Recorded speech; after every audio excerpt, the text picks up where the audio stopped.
kids, I'm Leah. And I'm Christy. And today we're going to read you a story called Ross, the Regurgitating Rhinoceros. After you, Christy. Thank you, Leah. It's alright. Get cozy, everyone. It's going to be great. Are we all sitting comfortably? Yes. Good. Rob Dean, you sitting down? Good. Take a seat, Ross. Sit. Ross. Goodbye. Deep in the heart of the Cardiff jungle, a group of animals inhabit together, causing chaos throughout the land. And on certain nights, all that can be heard is the distant cries of Windy loud.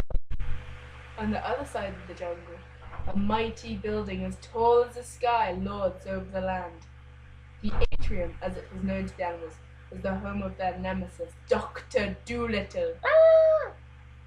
If he looked you in the eye, you turned to stone immediately. One day, Dr. Dolittle was busy experimenting new ways to project his voice to his cubs when he came up with a cunning plan. His plan was to steal the voices of the youngest herd, known as the Freshers, to amplify his voice. With the assistance of his good friend Adobe Audition and psychics Stephen the Snake, Marta the Mongoose, and Andy the Aardvark, he went to search for the Freshers.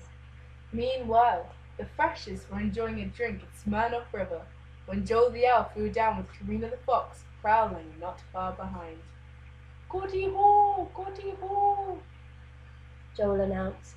Guys, I've just seen Dr. Dolittle and his sidekick setting down here. Maybe we should head to Club E4 now, Shut your tit. said Leah the Lioness. It's only 9:30.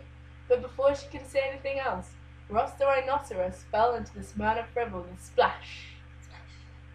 Ashley the Hyena cackled as Robin the Robin dragged him out. Let's go, guys. Yelled the ecstatic Rhino. Let's go. I need to use the bush. Hold on, guys. And with that, Ross the Rhinoceros stumbled behind the trees. Moments later, loud cries filled the jungle air. The animals went amongst the trees to discover Ross, the rhinoceros, had fallen ill. Laura the llama felt terrible and shed a tear for her friend. She exclaimed, No, go on without me.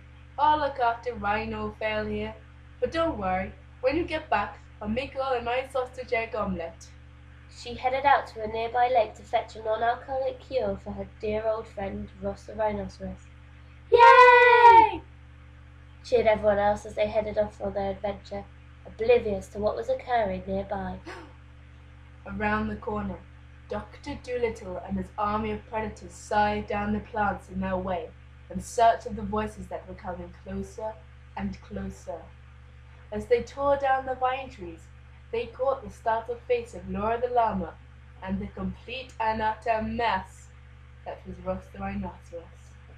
Knock down my brass rubbings and call me Ginger, exclaimed Dr. Dolittle. It's time to surrender. You've got an appointment with the doctor.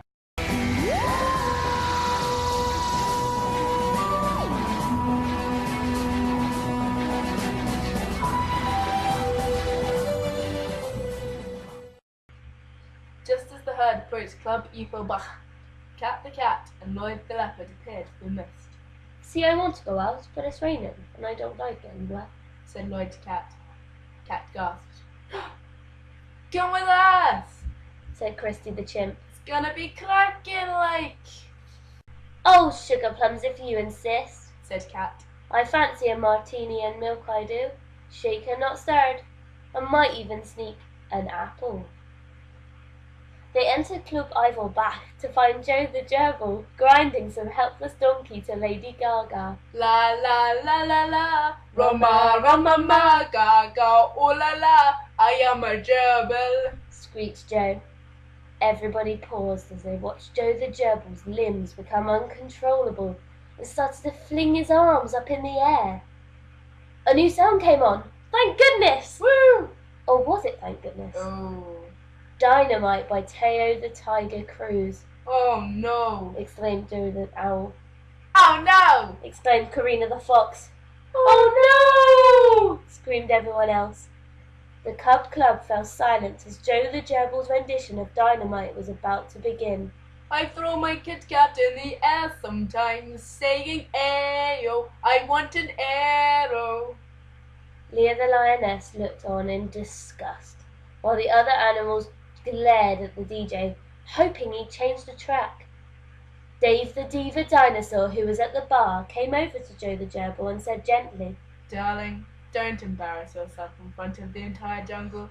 You'll only regret it in the morning," "Excuse me," replied Joe the Gerbil. "but this is nothing. I bet Christy's going to do something way more embarrassing by the end of the night." Dave the diva dinosaur thought about it and then added, "Nothing can be more embarrassing than that, Joe." Just as Dave had finished speaking, the animals heard an almighty thud, Thud. and everyone turned to see where the noise was coming from. Christy the chimp had seemingly ran into the mirror. Oh. As she rubbed her head, she noticed everyone looking at her. "I thought I was following a conga line of monkeys, but it turned out it was just my reflection." All the animals laughed, and Dave turned back to Joe. "I stand corrected." Just as the laughter died down, the door burst open, and there stood Dr. Dolittle and his elite, Marta the mongoose, Steve the snake, and Andy the aardvark, "Oh no!" holding Laura the llama and Ross the rhinoceros prisoner. "I hate to break up the celebrations," sneered Dr. Dolittle. "but it appears your little friends have come down with a little throat infection." Steve the snake hissed. "I'm afraid I'm going to have to take a look at all yours too. We don't want you losing your voices now, do we?" Marta, Andy, and Steve all leered menacingly as they advanced on the pack. Luckily, to everybody's surprise, from nowhere, and I mean absolutely nowhere, Ross the rhinoceros chundered all over Dr. Dolittle's sidekicks. Everyone gasped, and Lloyd the leopard was so scared that he called Adam the ant. Dr. Dolittle was so infuriated, he boomed out the words, "Brass rubbings!" Leah the lioness asked. "Why brass rubbings?" Dr. Dolittle replied, It was the first thing that came to my head. "Oh, blast! I give up. If it wasn't for you meddling cubs, I would have broken world records with my supreme voice. I surrender. You win. Dr. Dolittle out." and the cubs survived to see another Friday morning breakfast. Fin.